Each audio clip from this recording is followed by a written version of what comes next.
आज का टॉपिक बच्चों बहुत ही महत्वपूर्ण है, इसलिए विशेष रूप से रुचि दिखाइएगा और बोर्ड पर से नज़र नहीं हटाइएगा। हेनरी लॉ है ना, 10 से 15 मिनट का वीडियो होगा और आसानी से आपको समझ में आएगा।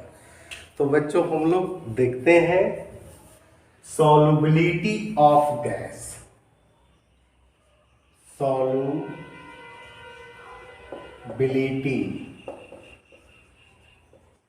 Of gas in liquid.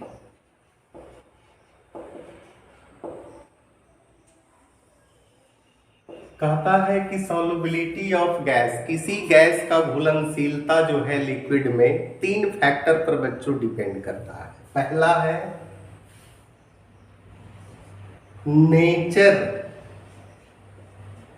Nature of gas and liquid भी होगा, लिक्विड है ना। कहता है दोनों के नेचर पर डिपेंड करता है। जैसे मान लिया है HCl गैस है, ध्यान दीजिएगा है ना, यहीं से हेनरी लॉ स्टार्ट होगा आपका। HCl गैस है, ये जो है पोलर है ना। इसको डिजोल्व करेंगे वाटर में। ये वाटर क्या है बच्चों? पोलर है। अब ये पोलर दोनों कैसे है तो ध्यान देंगे, H पर पार्शियल पॉजिटिव चार्ज डेवलप होता है, Cl पर माइनस निगेटिव चार्ज डेवलप होता है। इसी प्रकार से वाटर है, OH निगेटिव चार्ज होता है और H पर पार्शियल पॉजिटिव चार्ज डेवलप होता है ना। तो कहता है कि ये दोनों में क्या होगा? अट्रैक्शन होगा कि नहीं, क्योंकि हाइड्रोजन बॉन्ड का फॉर्मेशन करता है। जिस कंपाउंड में OH, NH या FH हो, समझिए उसमें हाइड्रोजन बॉन्ड होता है और हाइड्रोजन बॉन्ड हमेशा लिक्विड में होता है और आसानी से घुलता है। अब हम लोग देख लेते हैं, O2 है, CO2 है ना, N2 है, ये सब जो है नॉन पोलर है।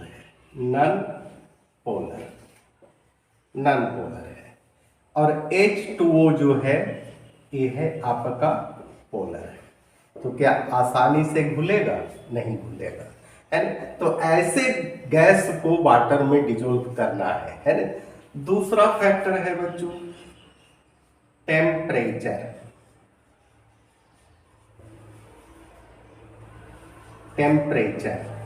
है ना। जैसे है सॉल्यूट प्लस सॉल्वेंट है ना, ये दोनों मिलता है सॉल्यूशन का फॉर्मेशन करता है ना। सपोज दैट ये जो है रिएक्शन है एक्सोथर्मिक है ना। तो एक्सोथर्मिक रिएक्शन में तो हीट इवॉल्व होता है, तो हीट और इसमें देंगे तो सॉल्युबिलिटी आपका घटेगा। यानी टेम्परेचर अगर देते हैं है ना, बढ़ाते हैं तो सॉल्युबिलिटी क्या होता है? सॉल्युबिलिटी आपका नीचे की ग्राफ में आएगा, यानी घटेगा। अगर टेम्परेचर डिक्रीज घटाते हैं तो सॉल्युबिलिटी आपका क्या होगा? ऊपर जाएगा, यानी बढ़ेगा। अगर कहता है ये रिएक्शन एंडोथर्मिक है, एंडोथर्मिक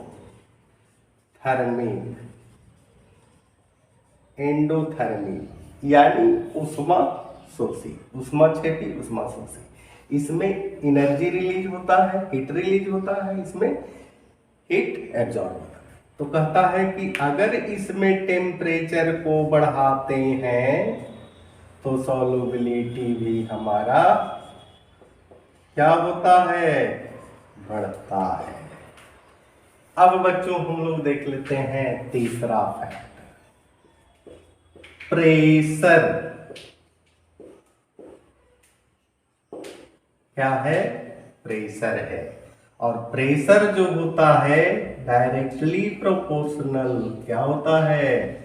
सॉल्युबिलिटी।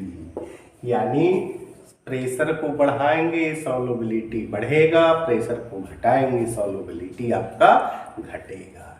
यानी solubility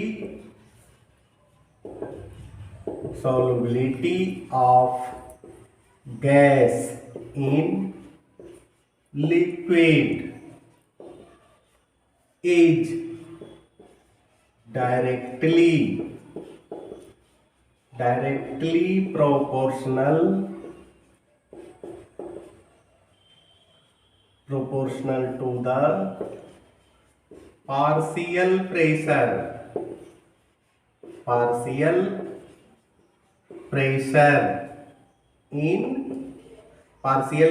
of gas in solution। यानी सॉल्युबिलिटी को एस से रिप्रेजेंट कीजिए, इसको इस प्रकार से कर दीजिए, ए डायरेक्टली प्रोपोर्शनल जो होता है पार्शियल प्रेशर के होता है ना। आप प्रोपोर्शनल को हटाएंगे तो ये आ जाएगा आपका KHP, वेयर KH बराबर हेनरी कांस्टेंट। यही तो है बच्चों हेनरी कांस्टेंट, है ना, यही है आपका हेनरी कांस्टेंट। कहता है solubility of gas in liquid में गैस का जो है solubility directly proportional to the partial pressure of gas in solution, है ना। तो बच्चों इसको नोट किया जाए। अब बच्चों हम लोग देख लेते हैं कि ये जो है प्रेशर बढ़ता है तो सॉल्युबिलिटी आपका कैसे बढ़ता है। तो ध्यान देंगे, मान लिया एक कंटेनर को लेते हैं, इसमें आपका लिक्विड भरा हुआ है, वाटर मान लीजिए, है ना, इसमें लिक्विड भरा हुआ है, एक ऊपर से गैस को डाल रहे हैं, ये गैस मॉलिक्यूल्स को डाल रहे हैं। यहाँ जो है आपका पिस्टन लगा हुआ है, क्या लगा हुआ है, पिस्टन। इसको इस पर प्रेशर देंगे, है ना, तो प्रेशर देंगे तो ये गैसियस मॉलिक्यूल्स के अंदर जाएगा, लिक्विड में जाएगा, और लिक्विड जो है ऊपर। जितना प्रेशर बढ़ाएंगे उतना मॉलिक्यूल्स अंदर जाएगा और एक दूसरे से मिलेगा, है ना। तो कहता है कि अगर मोल फ्रैक्शन के केस में अगर हम लोग देख लेते हैं कि मोल फ्रैक्शन के केस में क्या होगा, the partial pressure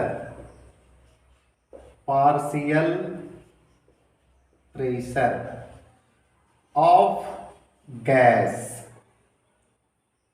in vapour phase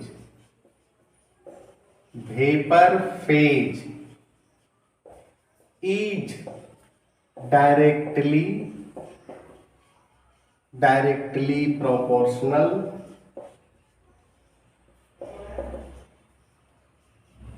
to the mole fraction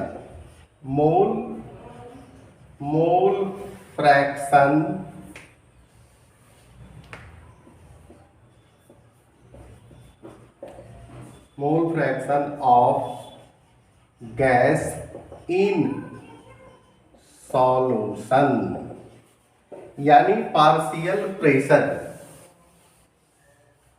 P हो गया डायरेक्टली प्रोपोर्शनल, मोल फ्रैक्शन को SX से रिप्रेजेंट करते हैं, प्रोपोर्शनल हटाएंगे तब P is equal to KHX।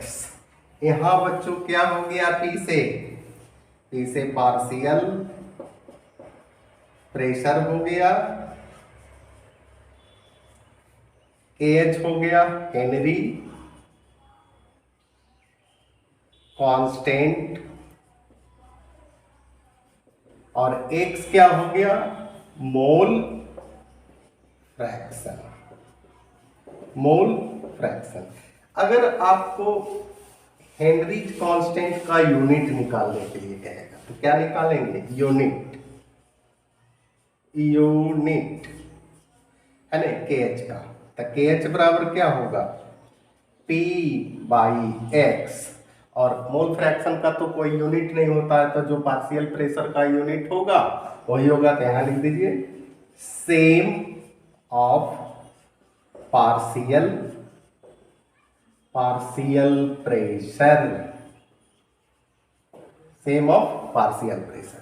अगर आपको ग्राफ बनाने के लिए कहेगा सॉल्युबिलिटी एंड पार्शियल प्रेशर, है ना, इसमें दो एक्सिस एक्स वाई लेंगे, एक खड़ी रेखा और दूसरा पड़ी रेखा, है ना। एक जो है पार्शियल प्रेशर P है और दूसरा सॉल्युबिलिटी है, सॉल्युबिलिटी है ना। तो कहता है कि प्रेशर बढ़ेगा सॉल्युबिलिटी बढ़ेगा, सॉल्युबिलिटी बढ़ेगा प्रेशर बढ़ेगा, यानी स्टेट डायग्राम बनेगा, है ना। इसका अगर स्लोप को बनाना हो तो इस प्रकार से करेंगे, एक थीटा है ना, यानी स्लोप बराबर tan theta is equal to P by x is equal to KH। ये हम मोल फ्रैक्शन भी कर सकते हैं, मोल फ्रैक्शन, इसको बच्चों नोट किया जाए। अब बच्चों हम लोग हेनरी लॉ का लिमिटेशन देख लेते हैं कि इसमें क्या लिमिटेशन है ना। तो बच्चों लिखेंगे limitation of Henry law, limitation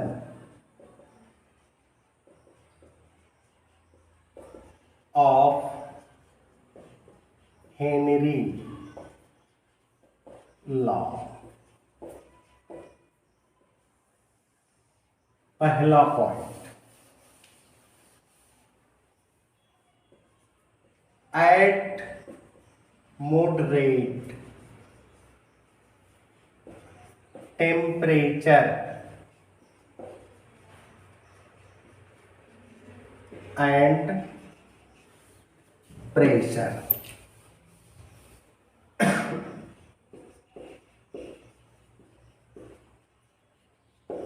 temperature and pressure.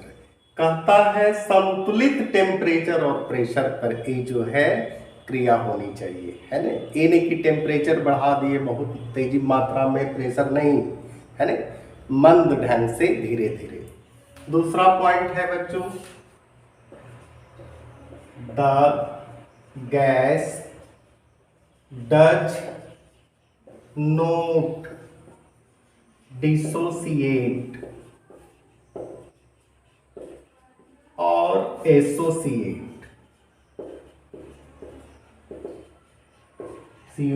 on dissolving in solvent।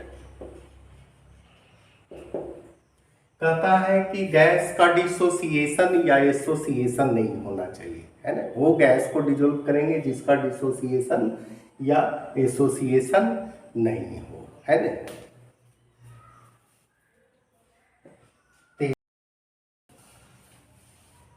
अब बच्चों वही गैस को डिजोल्व करेंगे जिसका सॉल्युबिलिटी कम हो, है ना, जिसका सॉल्युबिलिटी कम हो सॉल्वेंट में। तो लिखेंगे इफ द सॉल्युबिलिटी